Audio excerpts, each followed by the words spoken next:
Therapy Thursday. So last night, I get a call because some of my friends wanted to help me out by trying to get me winter clothes, seeing as how it's November and it's already snowing and cold.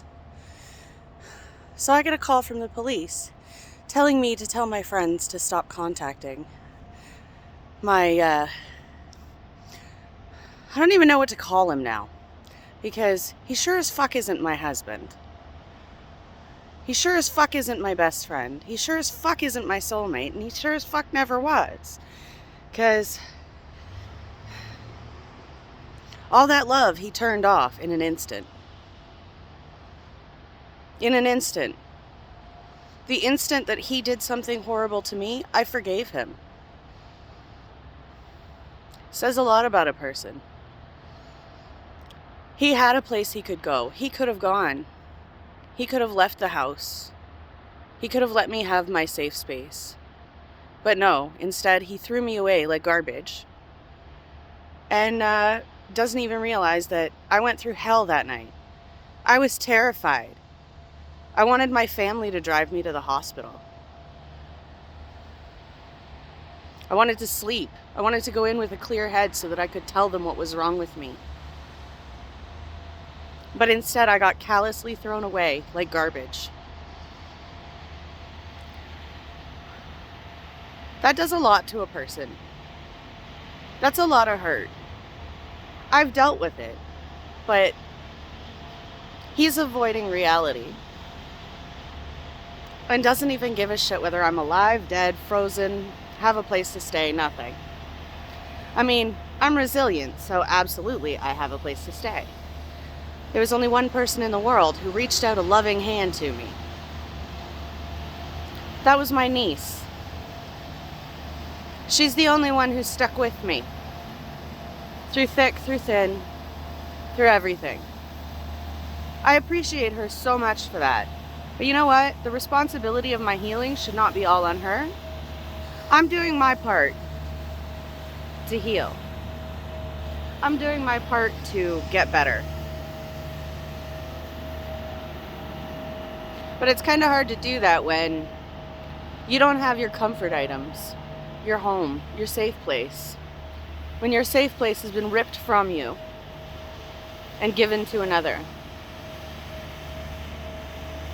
And you get zero support from the person that you thought you had all the support in the world from.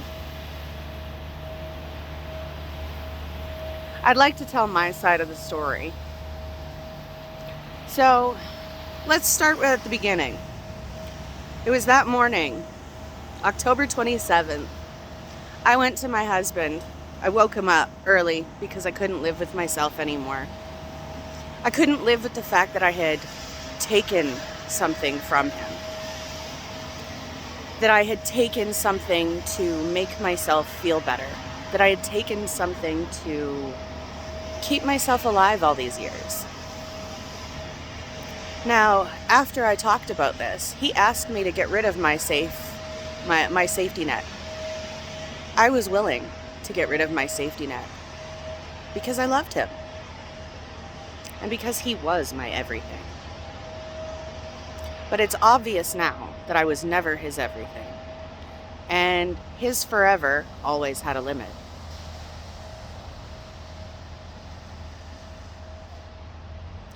So I confessed to cheating our entire marriage. I confessed everything. I ripped myself open for this man. And at the first sight of my ugliness, he ran. He ran into the arms of another person and buried himself there, not facing anything that he did to me. Not facing the fact that he had non-consensual sex with me 12 years ago. And I forgave him. Forgetting every memory we've ever had together. And just callously throwing me away.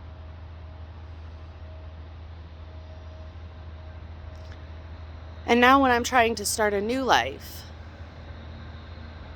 He's holding on to all of my things and making me fight him through court to be able to get winter clothes, to be able to see my children.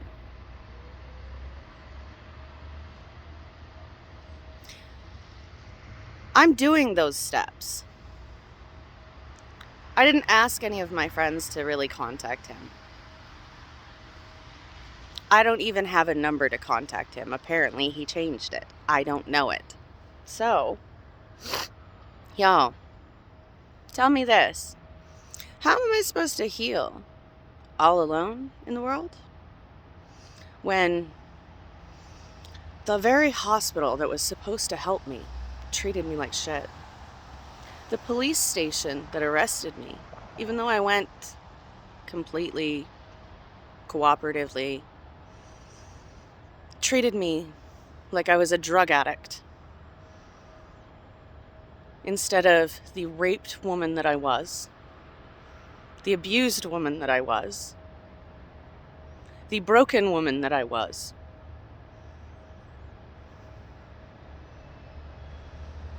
I told myself once that if I was ever in that position that I would scream for help, that I would beg for help.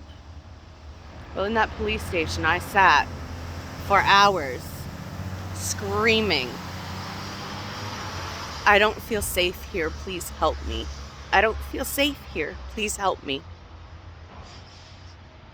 No one came to help.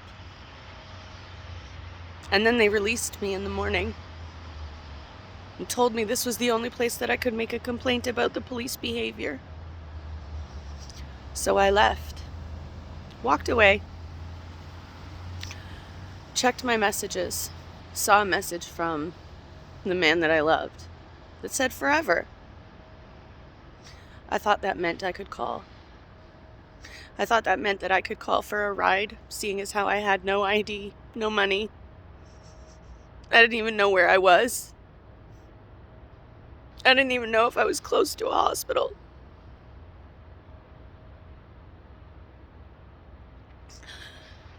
But instead, the man that should have been there and should have supported me in my lowest time was happily in bed with someone else, not caring whether I was alive, dead, okay, not okay.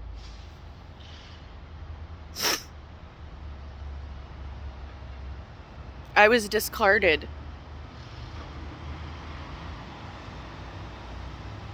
And then I went to a hospital because I wanted to die.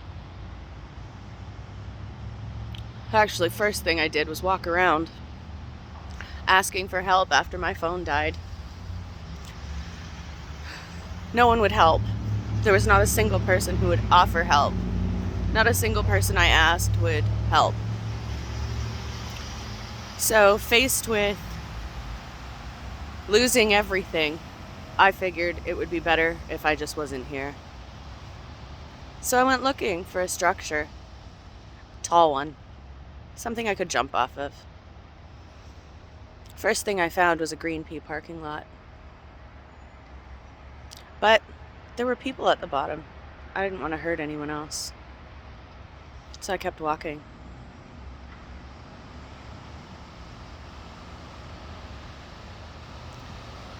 Looking for something to end all of my pain.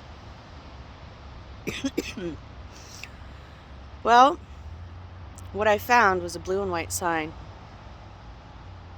that pointed in a direction. So I followed that direction. It was the only thing I could see clearly. So I followed it, hoping to find a bridge that I could jump off of. But instead I found a hospital. My ordeal didn't end when I went to the hospital. I was treated like an aggressive person no matter what. It didn't matter how I talked to people. It didn't matter how I acted. I was an aggressor no matter what. Nobody gave a damn that I was raped. Nobody gave a damn that I was broken.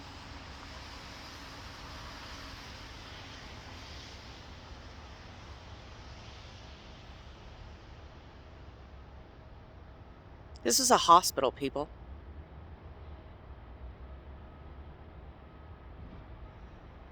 I walked in there and the first two people jumped to action. Absolutely, they did their jobs. They were beautiful. Made me feel slightly safe. Then I went through triage and intake. Intake was going to put me back out in the waiting room. I had to beg to stay.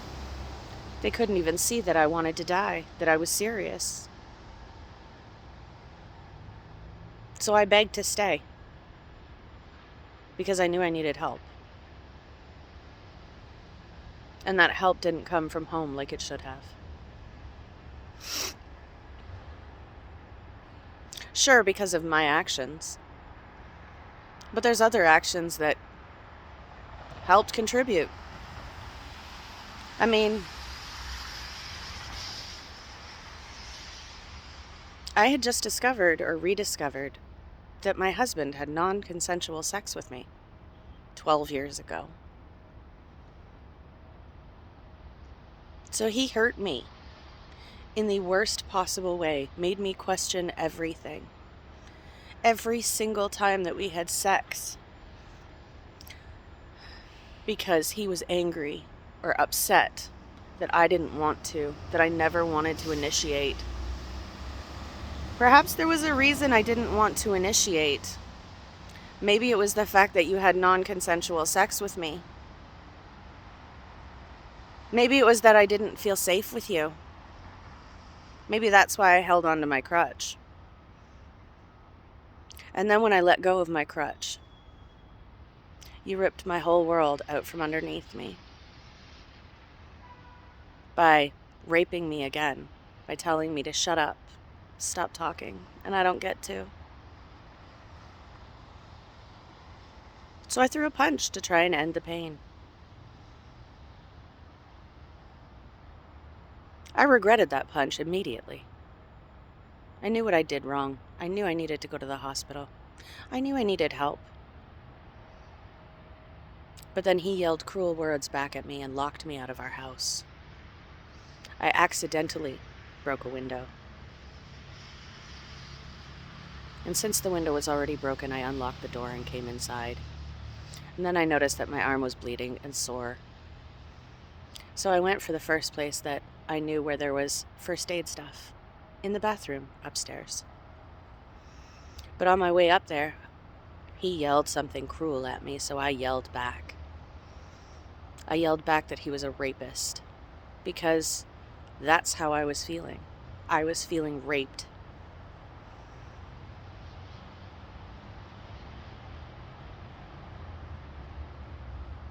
But that feeling, apparently, to everyone in the world doesn't matter, because I hit him. Is it wrong to hit your rapist? I don't think so. But the whole world does. Is it wrong to try and end your pain from somebody who keeps causing it? I don't think so.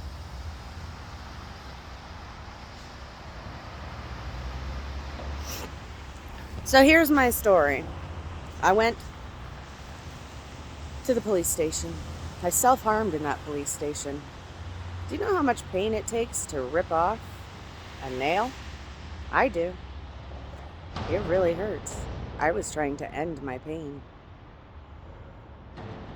I was trying to feel something other than that pain that I was feeling. That loneliness, that scared feeling of being in a place that I've never felt safe, never felt love, never felt support.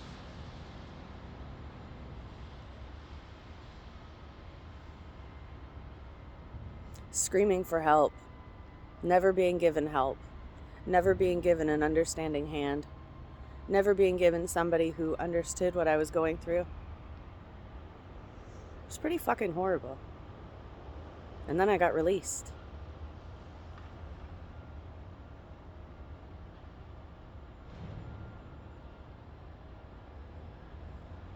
I have pulled myself out of that mire all by myself.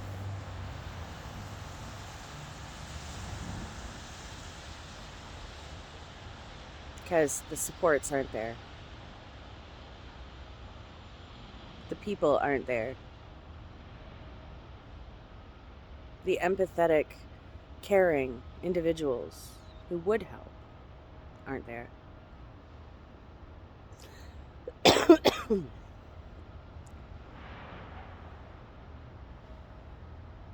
Where I found those empathetic people was in that psych ward. My friends. People I met there.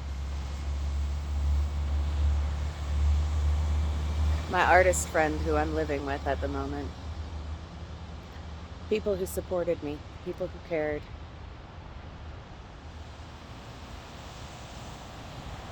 So since my family was ripped from me, I've had to make a new one.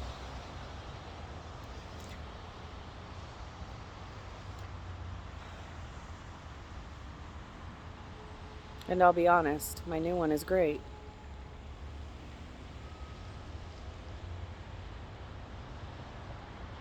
But my old one threw me away like garbage.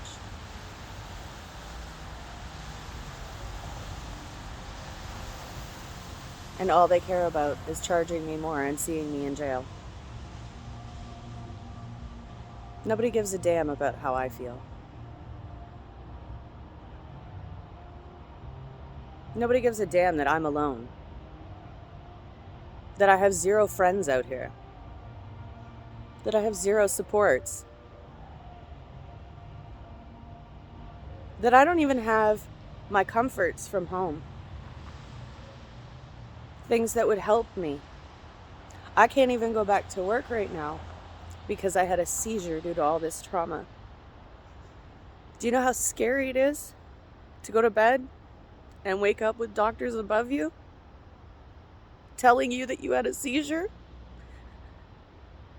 after you'd just been raped and rediscovered that rape? It felt like the whole hospital was lying to me. It wasn't until I went back down and one of the other patients told me how scary it was seeing me have a seizure that I believed them.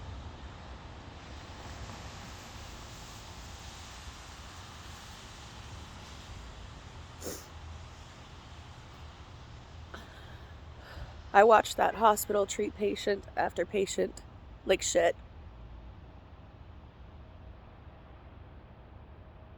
Ignore requests for things that were needed to make someone feel better, to give them a little comfort.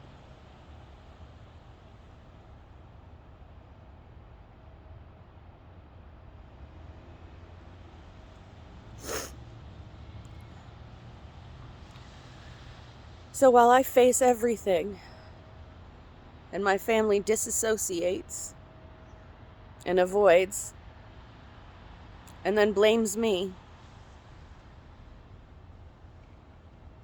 I don't blame them for my pain anymore. It happened. It sucks. Let's move on from it. He wants to leave me. That's fine. I want him to leave. I don't want him in my life anymore. Not after what he did to me and not after how callously he threw me away. I'm tired of playing second best to his work, his feelings, his needs.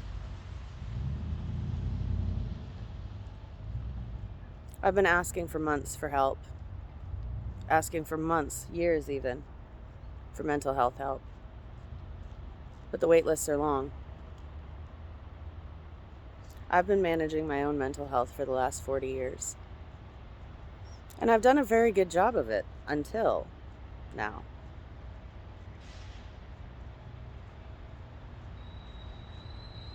Still doing a great job because, well, I'm living.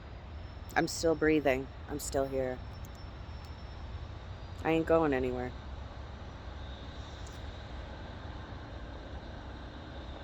But I really wish someone else could see.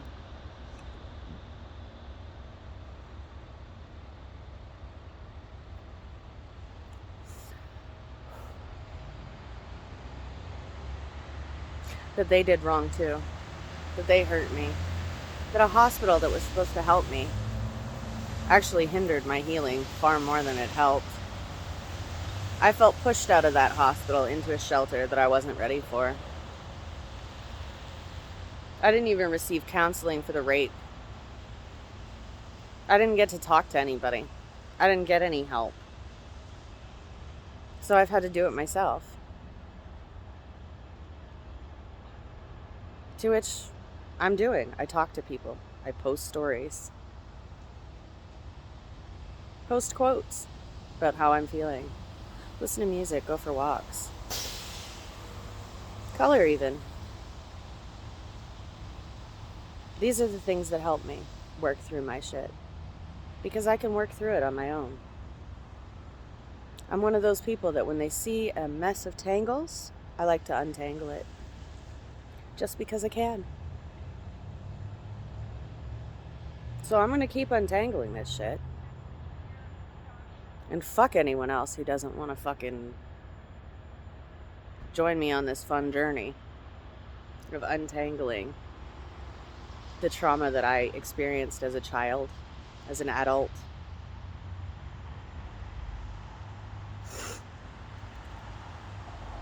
I'ma do me. You do you. But just know that you're not the better person that you think you are. I hope you get there someday.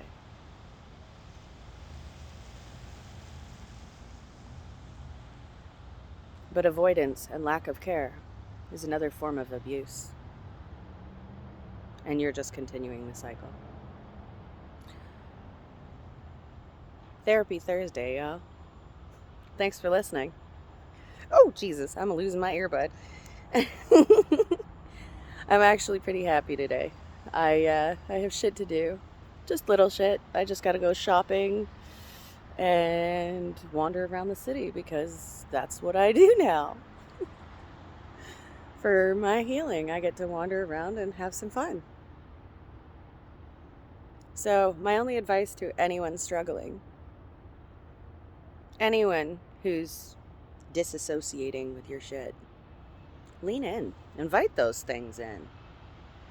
Have a good conversation with your feelings. Untangle them. It does help. Also, I'm not going to give you those cliches. Hold on, blah, blah, blah. Pain doesn't end until you choose to make it end. Pain doesn't end until you get to say your piece. Pain doesn't end just because somebody leaves your life.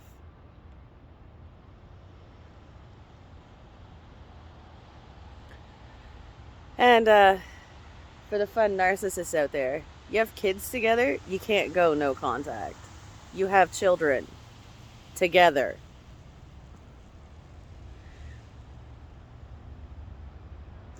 Anyway, I hope you all have a phenomenal day. I know I will. Mwah. Have a good day. Love you all. Hang in there. It will be okay. And do what you need to. Do something fun for you today.